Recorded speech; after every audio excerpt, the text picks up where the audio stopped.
the most notable being the family of Madame Katharina Brett, who is widely recognized as the founder of our community. It was Madame Brett who donated the land to build the Reformed Church of Fishkill in about 1725. She also later built the road now known as Route 52, which is affectionately called Madame Brett's Road around these parts. And she built that road in order to travel to Fishkill and therefore her church with a lot more ease. But even with the road traveling from the twin villages of Madawan and Fishkill Landing, these being the two settlements that would later become the city of Beacon, traveling to the next village for church was difficult or outright impossible for some. The road would need to be traveled by foot or by carriage, and that could take the better part of the day, which meant that if you lived in the twin villages, the Lord's Day of Rest usually didn't involve a whole lot of rest. But luckily the villages were growing, and soon it was time for them to build their own church. And that idea was proposed by John Peter DeWint of Fishkill Landing. DeWint was a wealthy shipping magnate and philanthropist, as well as the husband of President John Adams' favorite granddaughter. He was also the landowner of most of the plots in Fishkill Landing. He would later go on to build Long Wharf, which is present-day Long Dock Park, which would allow him to control much of the waterfront commerce, and he accrued a net worth of about $2 million by his death in 1870, and that's in 1870 money, not in 2021. So DeWint's chapter of the story does take place in 1813, prior to when he made his fortune, when he organized the building of the very first church in the Twin Villages. The construction was performed on one of his plots of land, which was a ridge overlooking the river in a clearing where the bell tower of the church was seen by any boats as they came. Now, this church was originally the original in Fishkill. The same preacher administered both congregations, and the buildings had some similarities. The church and the Beacon Church were both built in a simple style that was preferred by the Reformed Protestants of the era. Pictures of the interior of this church haven't survived, but we do have a description that was published in the church's centennial booklet by a Mrs. Samuel Verplank. And she recalls the pews where she used to sit with her family, shown in the excerpt here. A lot of her recollections offer a humorous or sentimental glimpse into what it was like to grow up in that early Reformed Church of Beacon, then called the Reformed Church of Fishkill Landing, of course. She recalls one incident in the late 1850s where a large gentleman blocked her view of the pulpit, and it wasn't until after the service that she learned this stranger was actually former President Millard Fillmore, who happened to be in town visiting his friend Judge Davies that day. She recounts another anecdote describing the time that her brother caught a mouse in the old church, and when he saw how thin it was, he put it in a box and sent it to the parsonage with a note reading, "Did you ever hear of being poor as a church mouse? Well, here's a specimen from the Reformed Dutch Church." And the pastor on the receiving end of that joke was the good-natured and well-loved Dr. Howard Soydam, who led the Reformed Church from 1857 to 1862. His tenure was short, but this was actually one of the church's most eventful eras. For example, in 1859, it was decided that the old church building was too small for the growing congregation, and it was in ill repair, so they decided to demolish it and rebuild. The process would require the worshipers to hold their service in the neighboring Presbyterian Church of Madawan for a period of 2 years, and the price of building the new church was $15,000. They were aided in this endeavor by the DeWint family, who would once again play a crucial role in the building of the church, this time in designing the building itself. 2 of John DeWint's daughters had actually married architects. His daughter Caroline married Andrew Jackson Downing, father of American landscape design and a Newburgh native. Her sister Emily married his business partner, who was an up-and-coming British architect named Frederick Clark Withers, who would later become known for his churches, many of which are now nationally registered historic sites. In 1859, Withers was already busy building the estate of Joseph and Eliza Howland, which would be named Tyranda and would later become Craig House Hospital. His connection to the DeWints and the fact that he was working locally were likely the reasons why he was chosen to design the new Reformed church. Withers is usually considered one of the major influences that brought high Gothic architecture into fashion in America. And many of his churches, including this later work of his, which is St. Luke's Church of Madawan, 1870, those resembled the rural village churches of his English upbringing, but his plans for the Reformed Church in Fishkill Landing more closely resembled the vision that he was executing with Tyranda. And that featured patterned brickwork in multiple colors, an ornate belfry, a slate roof, and lancet windows. Now, one difficulty that Withers met in executing this design was he was not able to find a resource of black bricks, so he had to only use red and yellow for the church. This patterned brickwork was actually considered very controversial for the time, and some of the more conservative members of the church were very skeptical of Withers' kind of avant-garde design. So maybe it was kind of a saving grace that he wasn't able to use 3 colors of bricks, because they were already skeptical of 2. The church of today that we're so familiar with does differ from Withers' original structure, which is featured in a drawing here. But changes were made to the building over the last century, as you can see. No photos exist of that original structure. This drawing is the best we've got. We have an early undated photo that does show the facade after the changes. You can see that the belfry has been removed. That's because it was deemed unsafe in 1887 and they later dismantled it. And a fun little local historical fact is that stone was actually purchased by a local doctor, Riverview Sanitarium owner, Dr. Charles Kittredge. Unfortunately, I don't know what he actually did with the stone. We just know that he purchased it. So, you know, even with the changes, Withers' signature style is clearly visible on the building as it currently stands. And I think it's especially special because it's a building unlike any other in America. It's a Dutch Reformed Protestant church with Italian Gothic characteristics, and it's patterned with Hudson Valley bricks. So once the church was finished, services returned in late 1860, and they had the official dedication a year later in 1861. Now, the American Civil War broke out the same year, and Dr. Soydam, pictured here, was a vocal and outspoken supporter of the Northern cause. He's quoted by Mrs. Verplanck as saying, "We would like to preserve peace. We would love to have it without bloodshed, if we could, without brother fighting against brother. But when the question comes before us, shall we submit to the promulgation of slavery and the disruption of our government? What shall we say? Send slavery to the bottomless pit and let the government remain forever." Now, that enthusiasm was met with mixed emotions from the congregation. Some admired his energy, but others considered him young and inexperienced, as he was only 2 months in the ministry at the time of taking leadership of the church. Dr. Soydam's own recollections mention that they used to mock him as the boy preacher because he was so young. Those living in the Twin Villages were terrified of the prospect of war, and they were really uncomfortable with his bold statements, and that discomfort increased with the arrival of a visitor who was a preacher named Henry Ward Beecher. He was the brother of author Harriet Beecher Stowe, who was infamous at the time for her novel Uncle Tom's Cabin, and her brother traveled the country preaching abolitionism.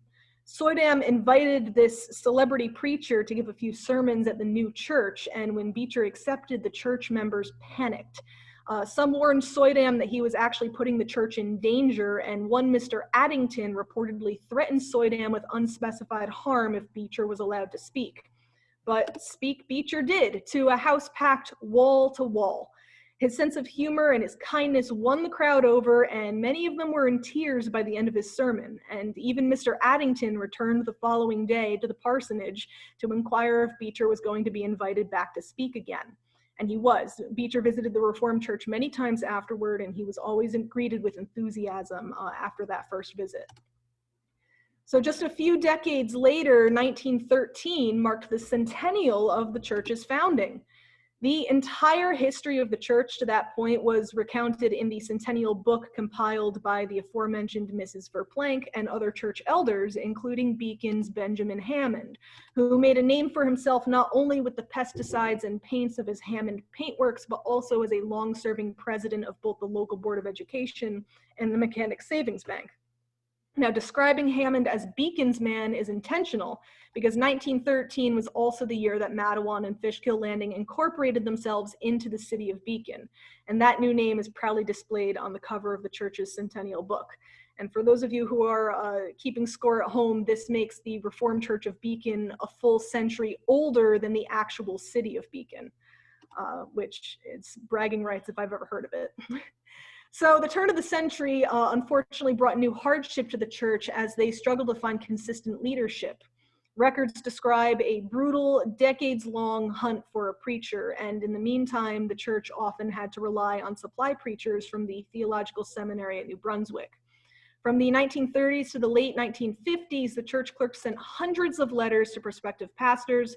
most of whom either politely declined or accepted only as a guest for 1 or 2 Sundays.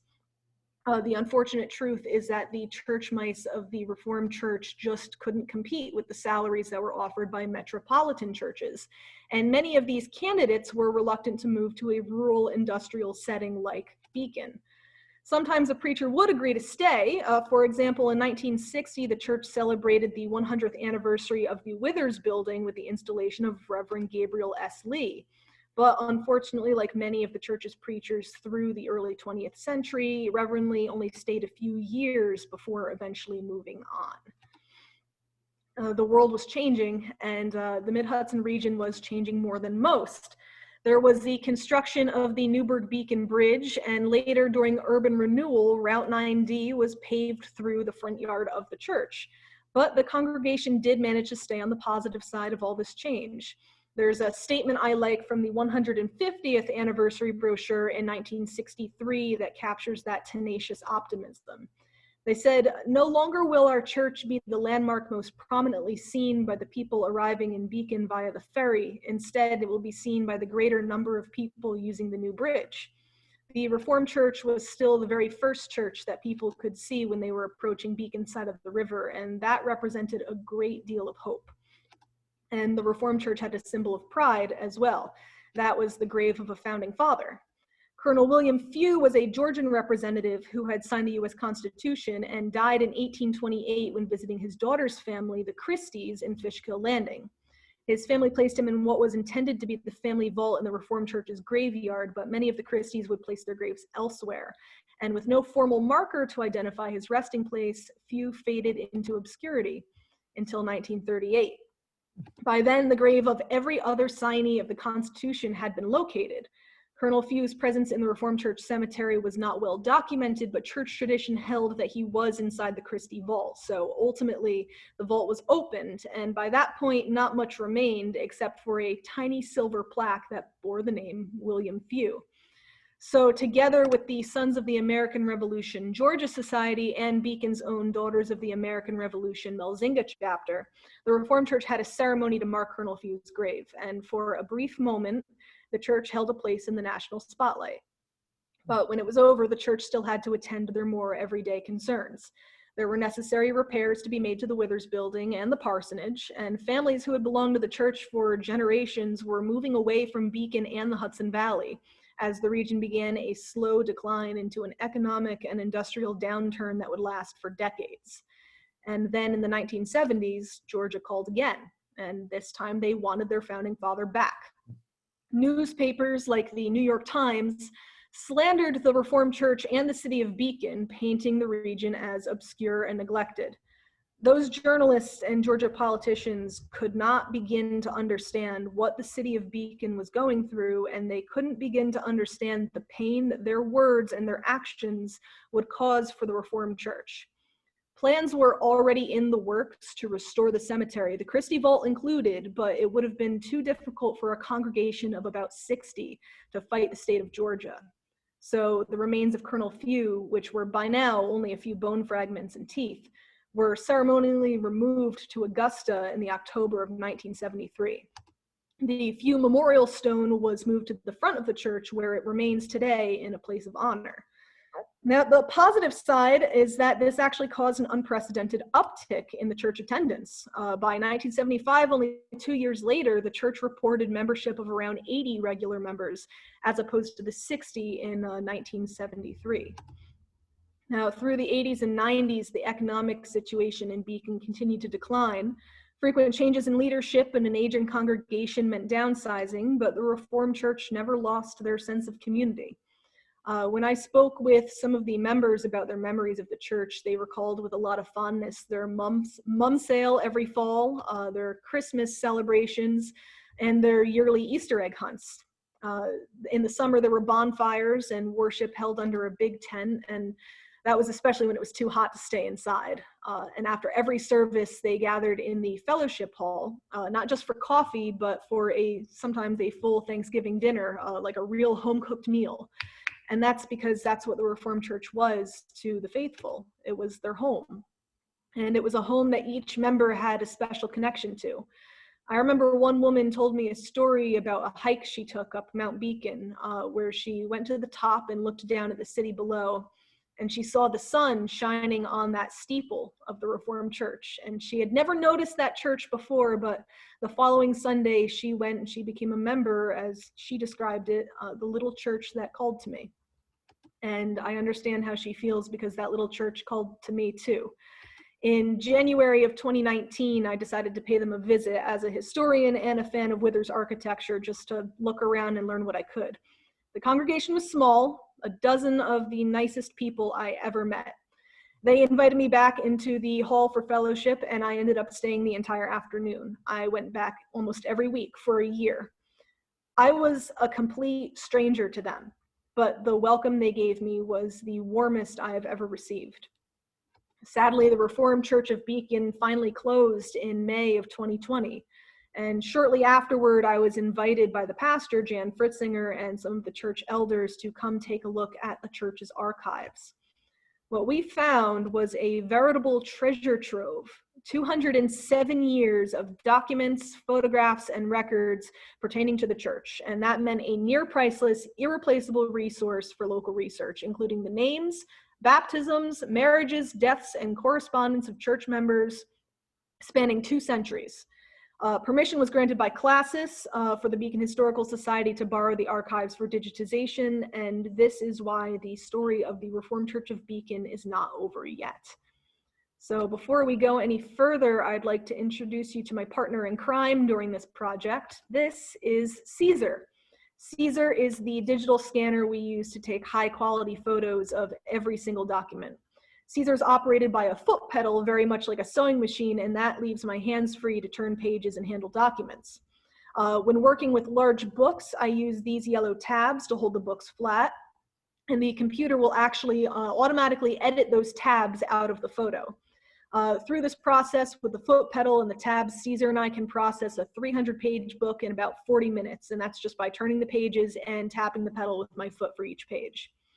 What's especially stellar about this process is that typewritten documents can be converted into PDFs with searchable text. So a researcher can type in a word or a phrase and then find it highlighted wherever it appears in the document, very similar to using Google to answer a question. Even handwritten documents can be saved with tags denoting what sort of information they might contain. And that allows for fast, clean, precise access to information during research. The best thing is that digital files take up no physical space and they never degrade over time, meaning the information offered in these documents will always be available to historians of the future to reference and to explore. And to use a cliche, this is the future of historical preservation. Now, this was our first digitization project, and we've learned so much from the experience. So I'd like to share a list that I've titled 10 Things You Can Do Today to Help Historians Tomorrow. And essentially, these are some observations that I've made during the scanning process that you may find helpful in preparing your own records, personal or otherwise, for traditional and digital preservation. And if you're new to archival research, then these tips will give you an idea of what you might encounter when working with historical documents. So without further ado, here we go. My first tip is stick to the same book for as long as possible. If you haven't already made the leap to keeping your records, committee minutes, calendars, etc. on a digital platform, try to stick to one notebook until it's finished instead of relying on loose leaf paper or multiple notebooks. And if you are working on loose leaf, I definitely recommend organizing them in a binder or a file box in some way, alphabetically, chronologically, as long as they are clearly labeled. The Women's Missionary Society of the Reformed Church during the 1960s were really amazing at keeping their tidy records, and as a result, their documents are some of the ones that are best preserved in the collection. Next tip is to choose type when possible. I know a lot of people are frustrated that we don't teach cursive in schools anymore, but I have to take the side of the new age on that one. Type is a lot easier for historical preservation. Now, not many people handwrite things anymore anyway, but it's worth mentioning that even when you're printing typed documents, make sure you leave a margin on the sides. Not only does that leave room for things like holding them flat when scanning, but it also allows researchers to handle the paper with more security without damaging the sections of the document that have the information. And if you are still a holdout on handwriting, then please at least consider using pen instead of pencil, because pencil does fade very severely over time. Now, this is a big one. Avoid metal if possible. Spiral notebooks, paper clips, and binder clips, they all will rust over time, and that not only leaves marks, but it can make separating documents very difficult. And it will result in damage, especially for more fragile pieces like newspaper. Staples are usually okay, so long as the pages are stapled in such a way that all the parts of the document can be isolated and laid flat for scanning. Now, on a similar note, when you're attaching papers together, remember that Scotch tape yellows and flakes. It's very useful in the moment for keeping things together, but the tape will disintegrate over time and it will get very messy and will usually leave damage on the document that you attached it to. Similarly messy is newspaper, which also yellows and flakes over time.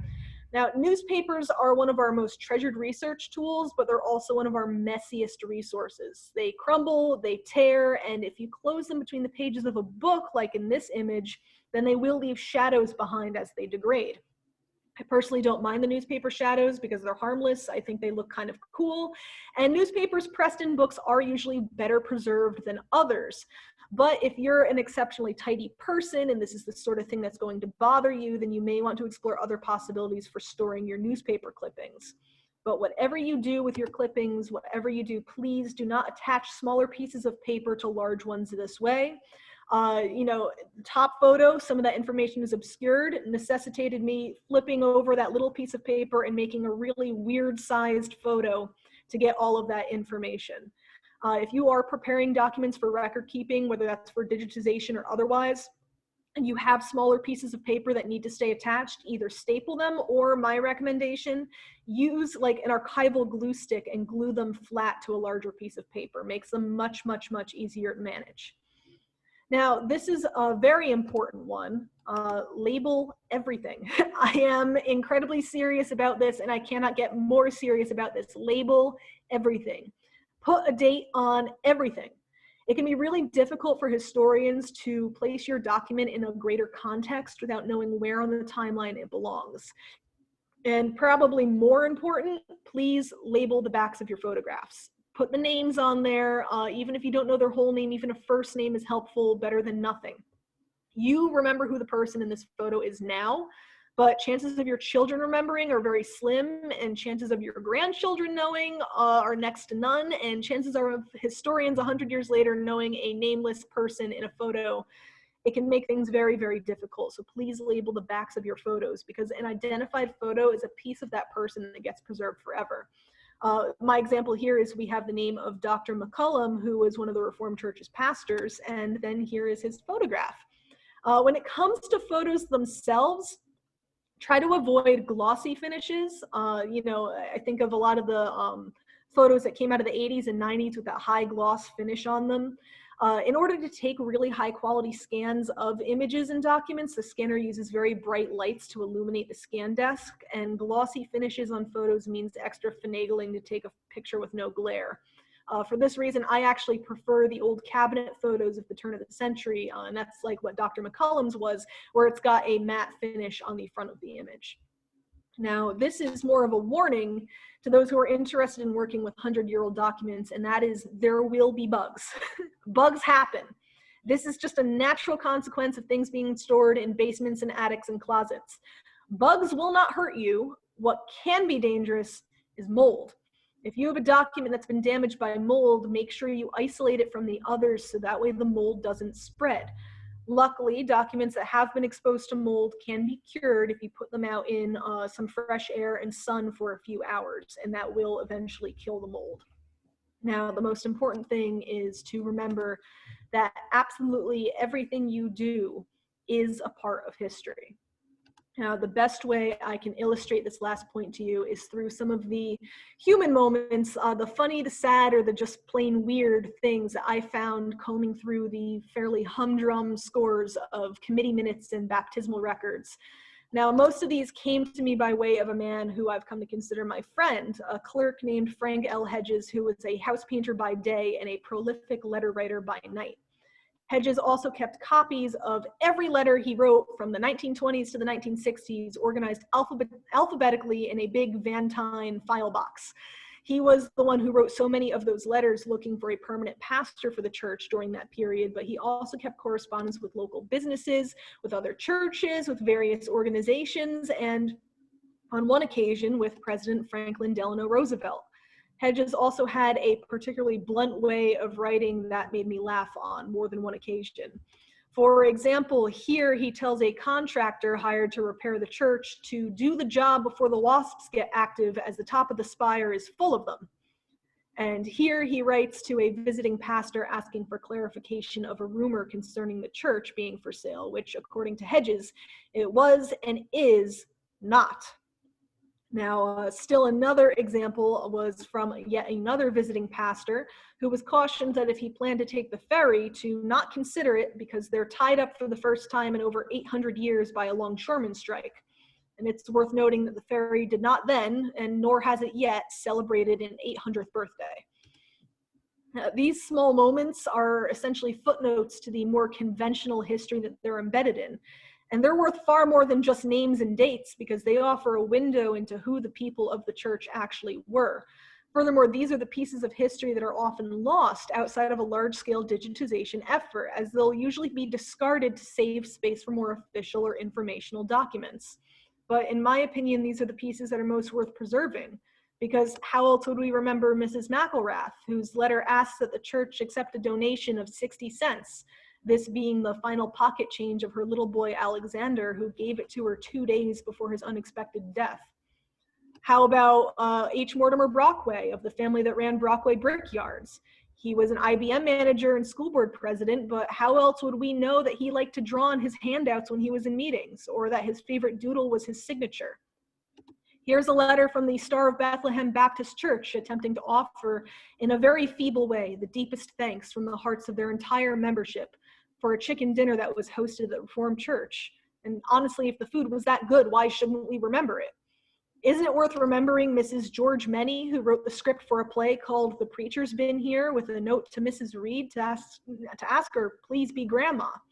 And why should history forget young Eleanor Avis, who responded to this prompt on her Sunday school assignment with, do I really know myself, and what am I, and who am I? I should try harder to get acquainted with myself. These are the pieces that make history stop being just a box of dusty, decaying paper and start being something alive. The only thing between us and the people who wrote these documents is time, and when these moments are preserved, even that vanishes. Now, before we close, I want to share one of my favorite moments with you. It was a cold January night, and I was at the Historical Society late working on the documents. And in a box of unsorted papers, I found this: the original handwritten specifications for the construction of the church, including sketches of architectural details dated 1859 and signed by the hand of the architect himself, Frederick Clark Withers. Somehow, against all odds, these 16 pages survived 162 years of hardship to arrive, nearly perfect and tied with a ribbon. And I was in awe of the people before me who'd watched over and protected it for nearly 2 centuries, and of the people before me who had cared for and cherished the stories of this church and who worked to make sure that not a moment was forgotten. Digital preservation attempts to honor that commitment. The record keepers are gone, and someday the last papers will yellow and fall apart, but the digital documents will continue eternally, and with them, the church and the love of her people. And maybe that's a more philosophical view of the archival process than is strictly necessary, but considering the source material, I find it poetic. So I'd like to end with a word of thanks to the archivists, to Ben Hammond and Mrs. Verplank from 1913, to city historian E.R. Corwin from 1938, to Frank L. Hedges, who kept every letter he ever wrote, to Jim Munger, who stored so much of this collection in his house until his death, and to the historians a century from now who will inherit this digital archive from us. I want to tell you, thank you for taking such good care of these stories. And to my friends from the Reformed Church, I never met Reverend Owen Mercer, who was your pastor years ago, but I hope it's all right if I quote him now. Everyone we meet is a patch and a quill that makes up the pattern of our lives. And I am so grateful to have met you, and I hope that through this project we've been able to honor your devotion to your church and your enduring faith, because the patch that you made in the pattern of our city's history endures yet. So thank you. And that is the end for now, but I'd like to thank all of you for coming tonight to hear about the history of the church and the Beacon Historical Society's digitization efforts. And with Diane's permission, I'd like to open the floor for any questions regarding digital preservation and this project.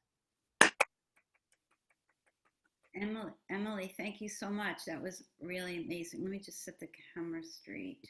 Yeah. Or is it? No, maybe not. No, it's not.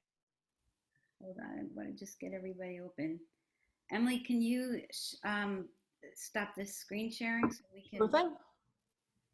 if anyone wants to raise their hand and have Oh, questions. And let me, give me a second, everyone. I just have to figure out how to get everyone unmuted. I don't know how to get everyone unmuted. Mute ourselves. I think you have to ask everybody to unmute themselves. Yeah, there's a button that says unmute all. So, does anyone have any questions that they'd like to ask Emily or comments?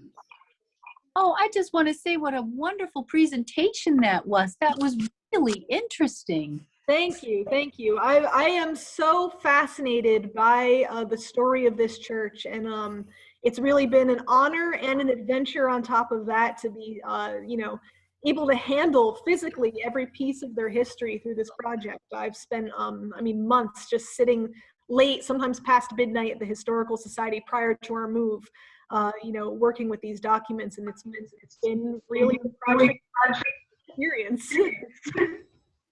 Did the church's demise that by?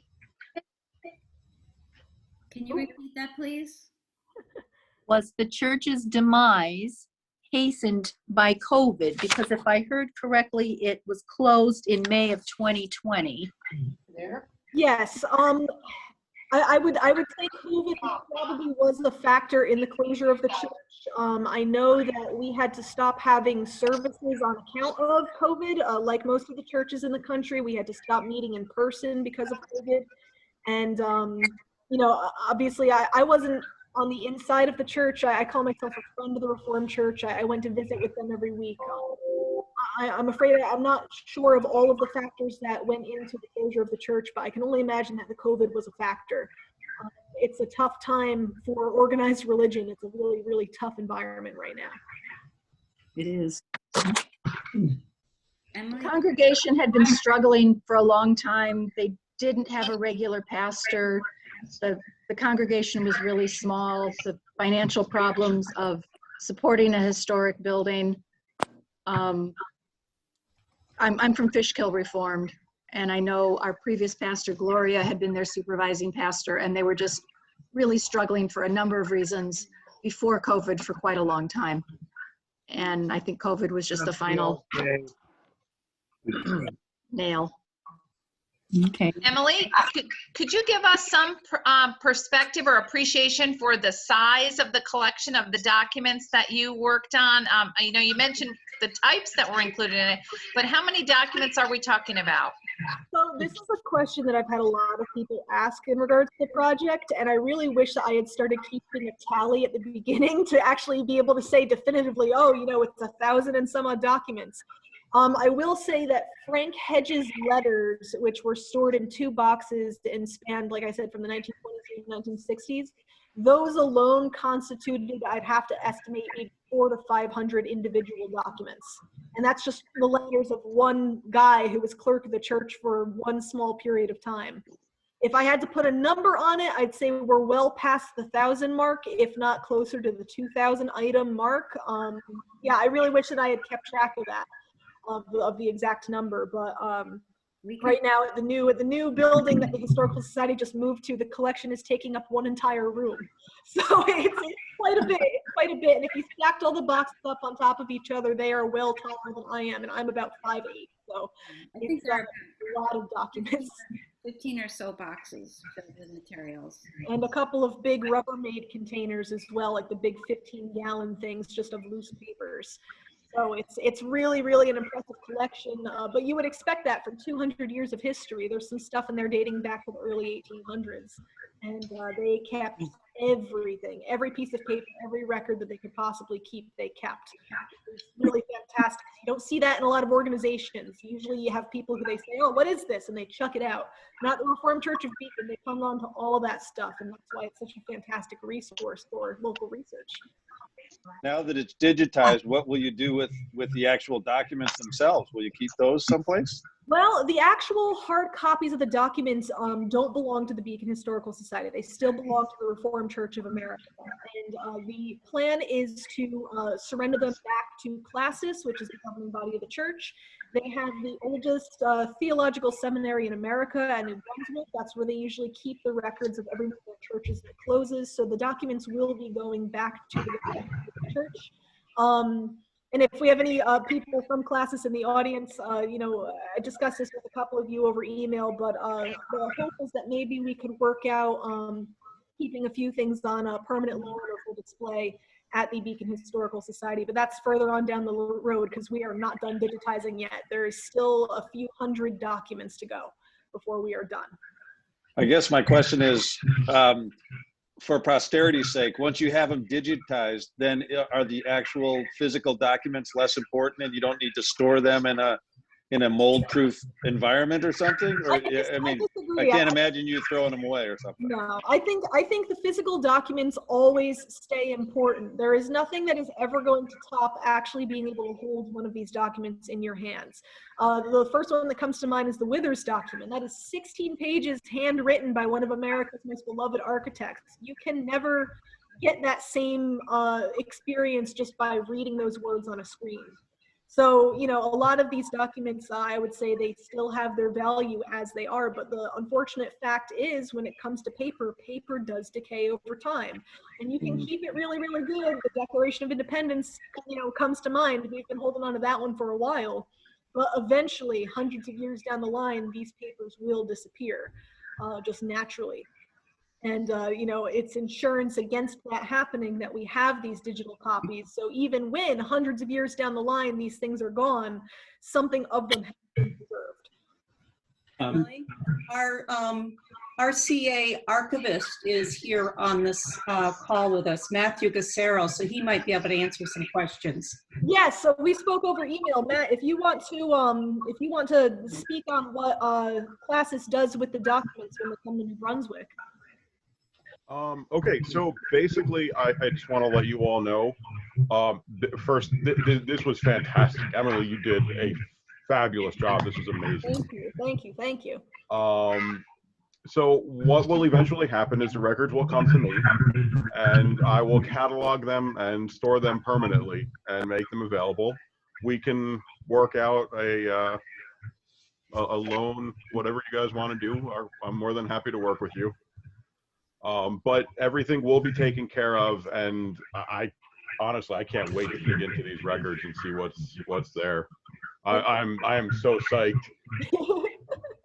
Yeah, this has just been a taste of what's in these documents. I think some of my friends from home here have been driven crazy over the last few months because every time I find something remotely interesting, I have to take a picture and send it to them.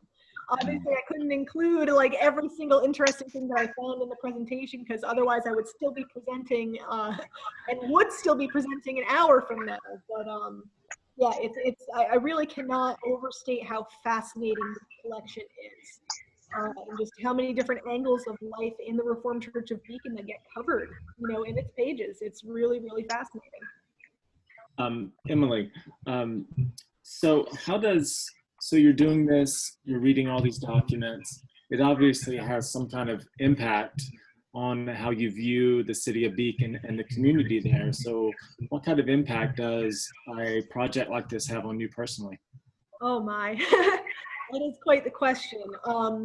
anyone who knows me will tell you that I will not ever stop talking about the city of Beacon. I've had a lifelong love and devotion for the city of Beacon, which is part of the reason why I went to learn about the Dutch church in the first place, because it was the oldest church in our community, and I wanted to get in there and meet the people who were there and learn about what that place was about, because it was such a large part of our community.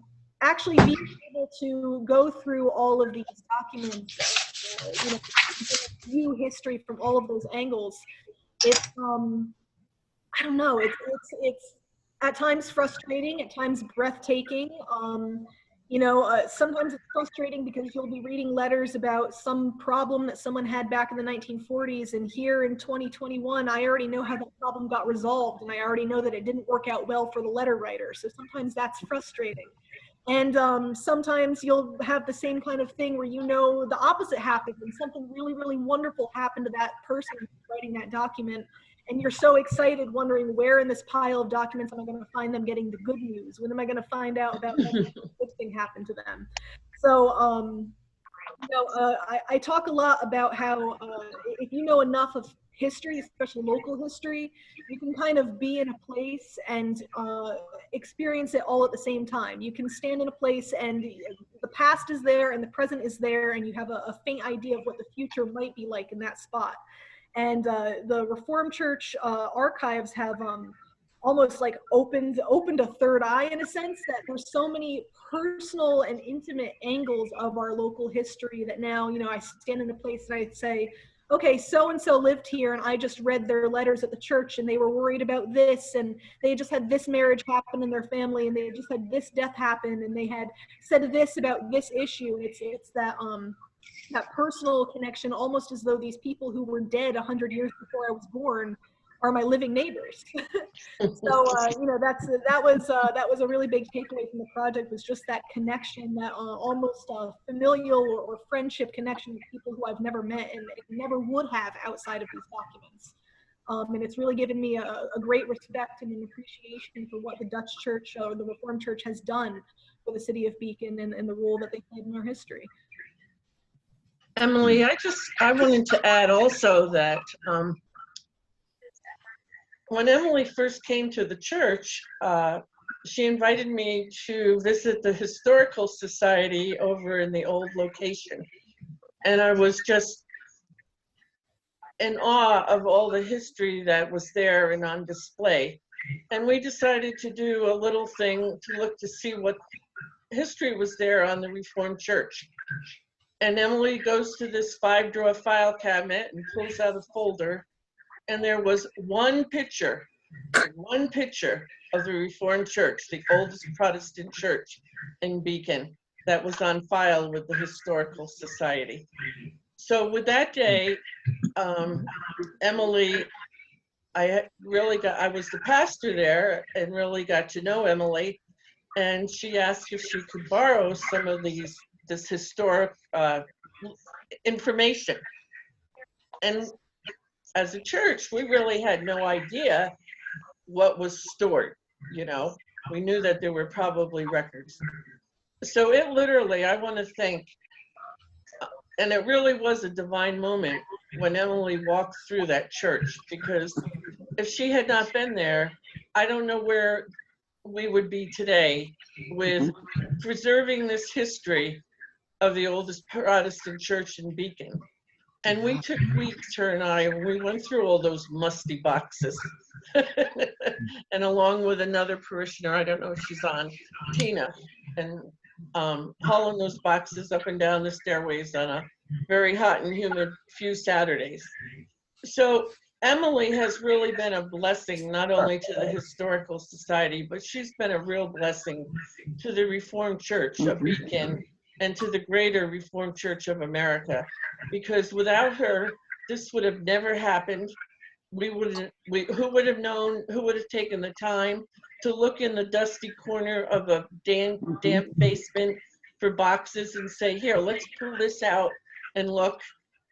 So on behalf of the Reformed Church of America, I personally want to thank you, because you really have been a gem in preserving our history. So thank you so much. Thank you, Jen.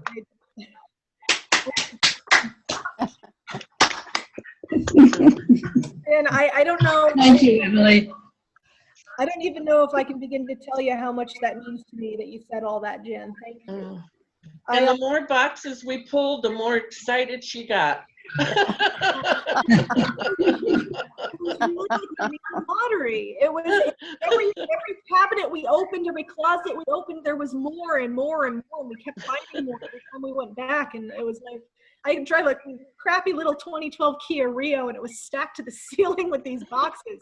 I mean, it was really, but thank you, Jen, for saying all those kind things. I'm glad that the light in here is a little blue because you can't see me blushing so hard. Well, it really was a divine moment. And, you know, I've never worked with Matthew, but I'm assuming that he's feeling that these records will be a real gift to him also, you know. That day back in January 2019, when I first came into the church, and I was really coming in on a lark just to see who was there and learn what I could. After fellowship that day, and I went home. To put it in perspective for those of you who've never been to the Reformed Church before, service was at 10:30, and I didn't leave the church until about 3 o'clock. So I was there all noon. And you know, like after the service, I had never met any of the people in that room before in my life. I was a complete stranger. I had never met anyone. And after service, they asked if I would come into the back and eat lunch with them. And they had made like a potluck. I mean, there was so much food back there. And I went home afterward. My family yes, was like, I can hear you. Where are you? Listen, I sent you a text. Can I call you at 8:30? You need to mute. Yeah. Yeah. Yes. But then beyond that, I'm on another thing, and it's over at 8:30. Okay. Okay. Emily, this is Denise Van Buren. I wonder if any of your research gave you any insight into the cemetery records. We know how desperately the parish tried to maintain the cemetery and how difficult it became, but within the collection, are there cemetery records that are available at all? No, she says. Not that I have been able to track down yet, and I'm not done going through the collection. There is a few more boxes that I have to go through. Every once in a while, I would come across something like there would be, you know, a member registry, and there would be a section for deaths, and then next to some of the deaths, it would be marked where they were buried, and some of them would say, you know, Reformed Church, and you would understand that that would be their cemetery. But that wasn't something that was consistent, and it wasn't something that was continued through all of the member registries that were set up by the church. Every once in a while, I would come across like a handwritten note where someone, like almost in the margins of their notebook page, would write like list of people buried in church, and then it'd have like 5 names on it. You know that there's way more people buried back there than those 5. So I haven't found like, obviously the Holy Grail would be like a big composition notebook that has, you know, graveyard registry across the front, and then the inside would be perfectly typewritten pages of like absolutely everyone and who they were, the year they were born, the year they died, what they died of, and what their favorite color was. And I mean, that would be really, really, really ideal. But I'm still searching for it. And still hoping that we will find something like that in the collection. But as of yet, at this point, unfortunately, we haven't. And can anyone shed any light on the situation with the sale of the church? Is there anybody on the call that can tell us anything about the future of it, the physical building? I believe Yeah. is here. I think, did I see Gavin back on here? I'm still here, yeah. Yeah, so the church has been sold, and Gavin here is the contact person that I've met that can talk about the future of what that building will be. Gavin, before you do, can people please put themselves on mute? There's reverberation. Kindly put yourselves on mute. Okay, Gavin, welcome. Okay, so I just wanted to thank Emily and Jen. That was a wonderful presentation, and we do want to try to work with with you to also bring some of those documents into the church to have them possibly on display in the future of the church. And what we're going to do is we're building, I mean, the church is going to remain as it is, and it's going to be a performance space, and there will be a bar there as well. The performance space will be for music and theater, comedy, but I anticipate a lot of family entertainment as well, such as magic shows, dancing. But it's going to be about, we're anticipating that it'll be space for about 400 to 500 people. And basically, it's just, there'll be a stage and performances. And there will be a hotel aspect, and that's where the Parklands property comes into play. So we're not exactly sure what the plan is yet, but that's also in the future. But that will not be part of the building itself. I don't have too many more details. Everything's kind of in the planning stage right now, but as many of you know, the news came out the other day. So it was kind of, we closed on the property in June. So, you know, we're still working on our plans for the whole project in general. Gavin? Well, thank you for that. Will that also include the cemetery? The cemetery, are you purchasing the cemetery? Yeah, the cemetery we expect to try to rehab. There's no plans to build anything on the cemetery, but we want to work with the city to bring it back to its original state. And we expect that to happen sometime in the future, but so we'll work on that as well. But yeah, the cemetery will remain there as it is. Nothing's going to happen to it. Just to set anybody at ease about that. Yeah. There will be a closing service that the classis actually oversees to formally close the congregation, and that will be on May 23rd, Sunday at 3 p.m. and the community is invited to that. And I'll be there as well if you want to speak with me personally. And Emily, I'd also like to add my thanks. I mean, you are an evangelist for records and archives. I mean, I can tell you're just so excited about this, and it's just great to see the energy that you put into this. So good work. Thank you. Thank you. I'm glad to share my passion with other people, and I'm glad that this matters to other people. Hi. This is Lisa. Emily, I just want to again thank you for your thorough investigation, or just the knowledge of it and the presentation of it. Very, very, very much appreciate it. I would just like to throw right now. The Goodwill Presbyterian Church is currently meeting at the congregation.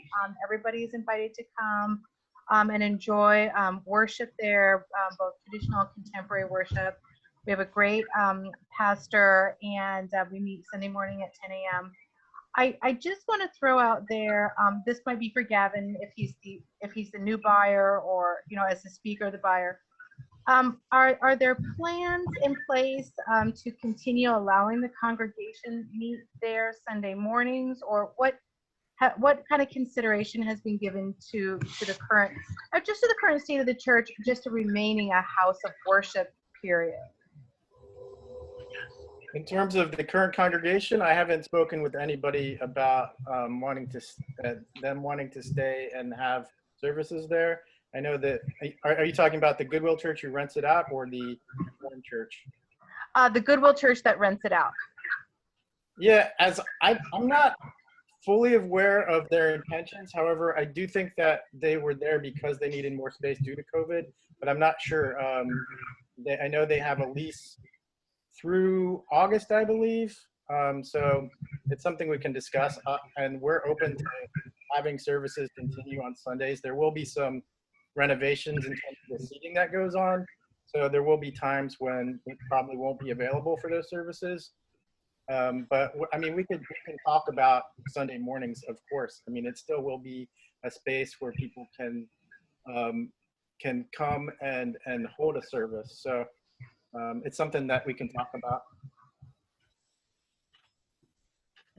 If that answers the question. Yes, thank you. Thank you very much. I have some comments, if I can read them, if you don't mind.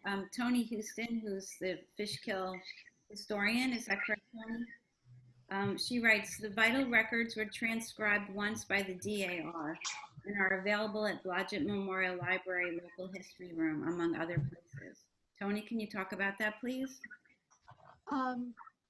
We have them at Blodgett. It's a typescript. It was done, I don't remember, maybe the 1920s. It's indexed. It's, I believe, to 1913 or thereabouts. I don't remember exactly. I was just using it this morning at the library. I'm the local history librarian at Blodgett, and I'm the Village of Fishkill historian. But, you know, for anyone trying to do genealogy, you know, you can't wait to see the scans that Emily's done, you know, that it has been done and is available now.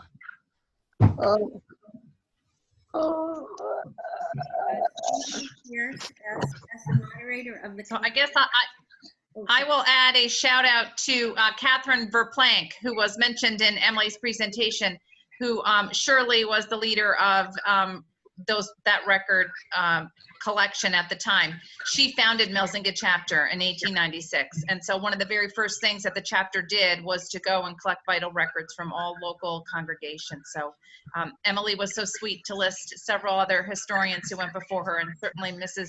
Catherine Walcott Verplank should be considered amongst them.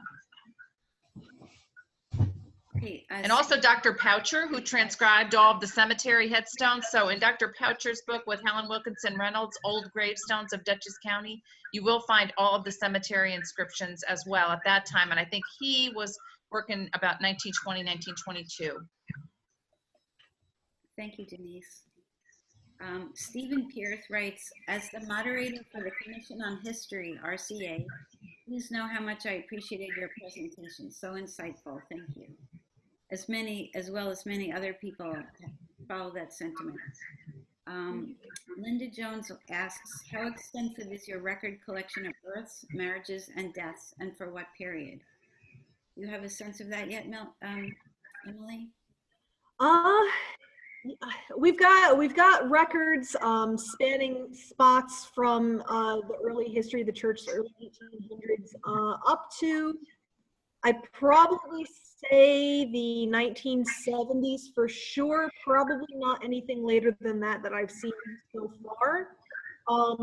One of my frustrations that I voiced a little bit in the section about things that you can do for tidy record keeping is every time someone new was in charge of keeping records, they would start a new book. So I do have some situations with the Dutch Church archives where sometimes you would have more than one book for the same period of time, or overlapping books for a period of time. So I'm afraid I don't have an incredibly clear image of, like, I can't give you a precise range for when those records cover, but one comes to mind from the 1820s and another comes to mind for the late 60s, early 70s at least. So I'd say that's just about the range, with the best record keeping actually happening around the turn of the century. Thank you, Emily. Another question is about what will happen to the pipe organ. Maybe Gavin can address that, please. Oh, you have to unmute. Okay, I'm unmuted now. You're good. My intention with the pipe organ is to keep it. Logistically, we're gonna have to see if that's still possible. We might try to move it, but I don't know how possible that would be either.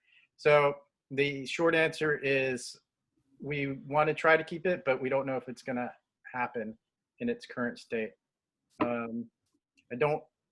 I do love that organ and I want to see it played, and I really am trying to come up with a way to save it.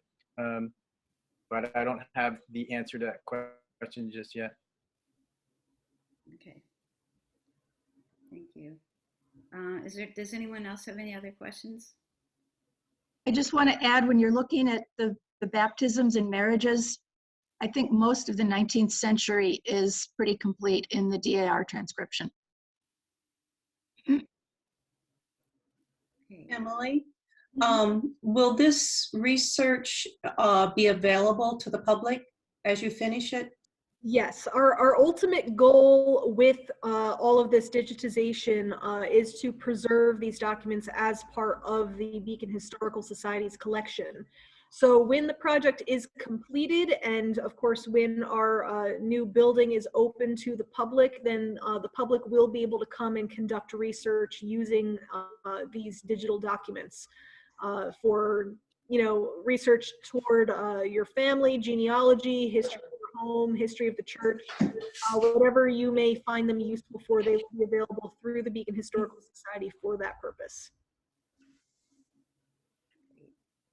I would just like to say, Emily, you should hire yourself out, because there are plenty of churches. I'm the former pastor of the Hopewell Reformed Church, and there are plenty of churches where all kinds of documents are sitting in all kinds of places. You came upon this because the church closed, but churches that are open and continuing in ministry, these documents are being lost or damaged or just, there's so much out there as you talk about it that could be reclaimed or digitized right now before it's lost for forever.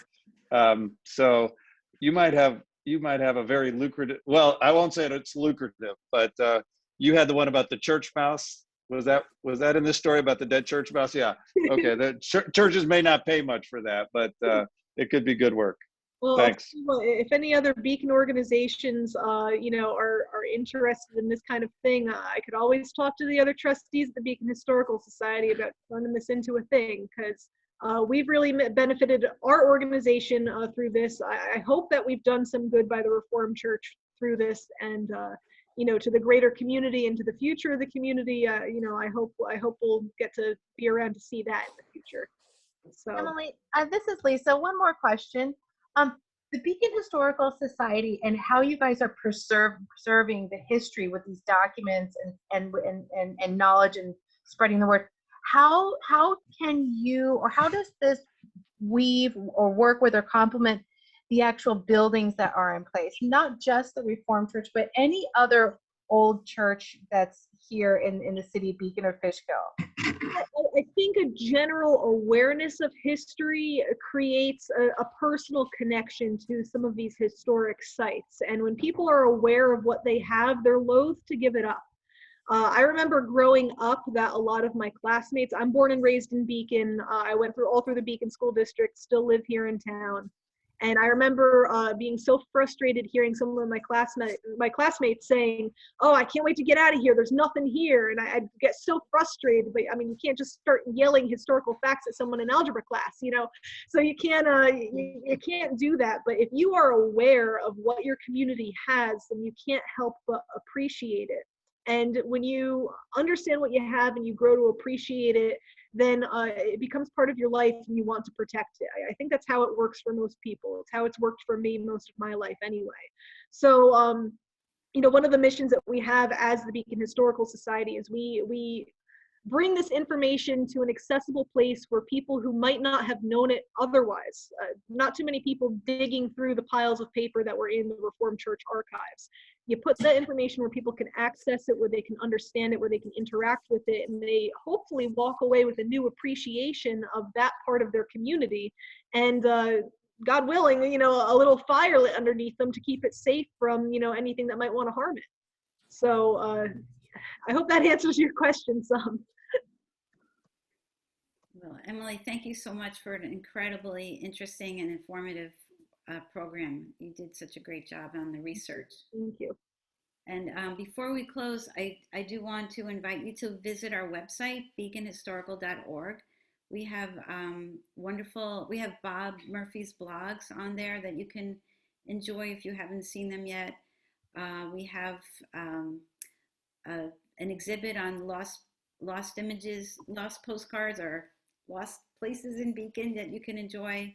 Also, it's a brief history on James Brown, a former slave and master gardener at the Mount Julian, as well as we have some videos of prior programs, so please enjoy our website. We're also on Facebook and Instagram.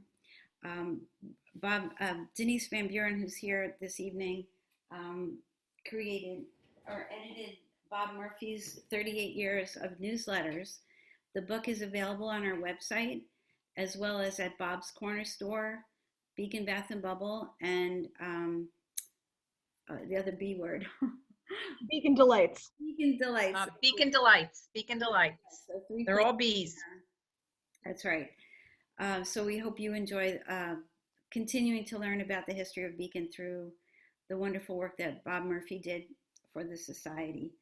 Our next program is on Tuesday, May 25th, and it will be about lost buildings of Fishkill and Matawan by one of our dear friends and members, David Turner, who's a collector and historian of 19th century photography. So with that, I want to thank Emily, and I want to thank everyone for joining us this evening. It was wonderful. And Diane, if I could bump in one more time to just say thank you again to the Reformed Church of America, to the members of the Beacon Church, and also to the representatives from the wider church as well. Thank you for your support, and thank you for being here for this presentation. It means so much to us. Yes. Thank you, everybody. Thank you. Thank you. Good night. Good night. Good night. Good night.